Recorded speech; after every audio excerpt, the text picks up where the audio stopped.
Hello and welcome back, I'm Sean. Today we're checking out a very nicely built entry-level DAP, but is this the perfect budget level player? Let's find out. So from the perspective of an entry-level budget-friendly DAP, I think the X5 has a lot to offer in a very small and tiny package, and in my view, I think it's the direct competitor to the cheerful-looking Hi-B R1. So starting with what I like, it's great that you get a dual DAC chip here with the xDuoo X5. In fact, you get a nice dual CS43-131 chipset that is also used in many larger, higher-end DAPs, so having it here means it'll give you a cleaner and better processing. So next, I also like the fact that you're gonna get good options for connectivity here, so you can use both a 3.5mm, a 4.4mm auxiliary port, as well as a line out port and a USB-C port, and even a Bluetooth with LDAC support, so making this a versatile little device, and you can use this even as a USB DAC. So comparing this to the Hi-B R1, you're just going to get a single 3.5mm jack at the bottom here. It's also nice that the construction of the X5 is good and has a full metal build all around, and everything here is made of metal, the entire frame, and at the front is a glass panel. And you also get support for a 1TB micro SD card slot to carry your music around with you, and inside there's also a 64GB storage if you don't want to use an external storage. And another great feature is that you can use this DAP in car mode, so it will automatically turn on or off with your car's ignition, so you always get high-res audio.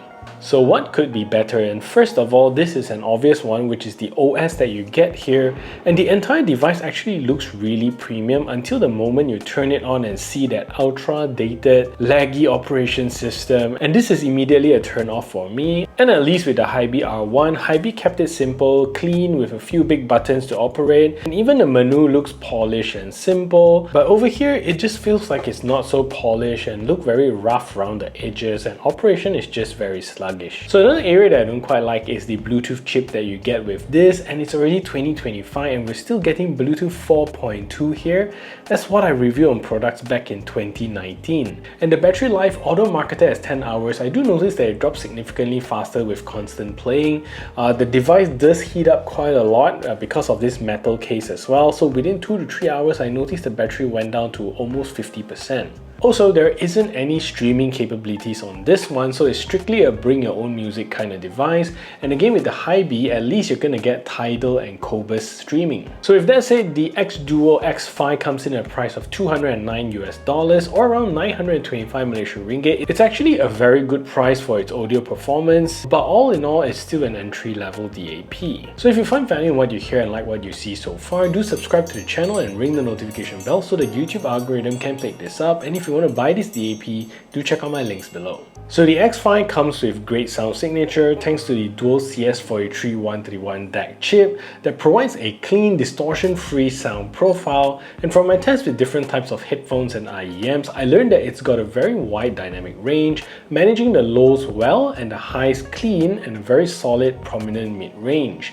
So it provides a good overall dynamic range when you listen to a wide variety of music, making it a great all-rounder DAP for many types of music genre. So if you have headphones that run the 4.4mm jack, you're gonna feel right at home here because the X5 does support it natively and giving you a cleaner and even better distortion-free output. So on paper, the 3.5mm outputs a max power of 200mW at 32 ohms with a THD rated at less than 0.001%, and the 4.4mm outputs 270mW at 320 ohms with a THD of less than 0.0009%.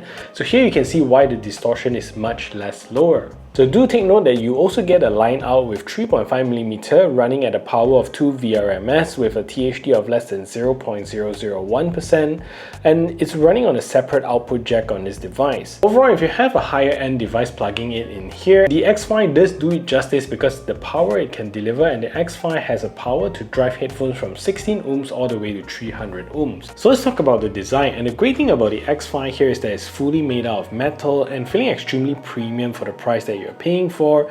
And just in contrast, the Hi-B R1 is a fully plastic build. Everywhere is plastic built, and if you compare both of this will feel more youthful and this will feel more mature and robust. So at the front here, you're gonna get a 3.5-inch display, which is an IPS touchscreen display, no OLED here, and comes in a resolution of 800 by 400. It's not the best looking display compared to other Android devices. It does its job, but as mentioned, the OS is sluggish and the look and feel of the device is just really rough. So at the side of the device, you're gonna get 3 buttons, a nice red button to turn on or off the device, as well as the plus and minus button to control the volume. So these are very specialized controls that you can't skip tracks with them, and you also can't play or pause with the buttons. To do that, you actually need to go into the playback settings to enable it, which is just an extra step for a simple operation. So on the left side here, you're going to get your micro SD card slot supporting upwards of 1 TB, and at the top here, there isn't anything.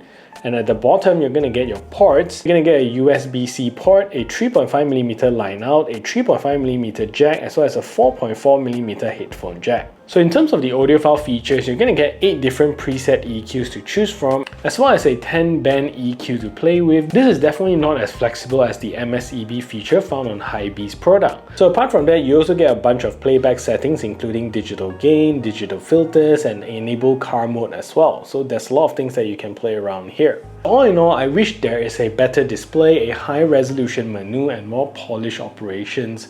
And the HiB definitely takes the cake here in those departments, but when it comes to audio quality, availability of ports and output options, and build quality, the X5 is definitely ahead of its league. If you also wish to check out the HiB R1 review, definitely click on this video right over here to check it out. And if you want to check out other DAP reviews on this channel, definitely click right over here, and I'll see you over at those videos.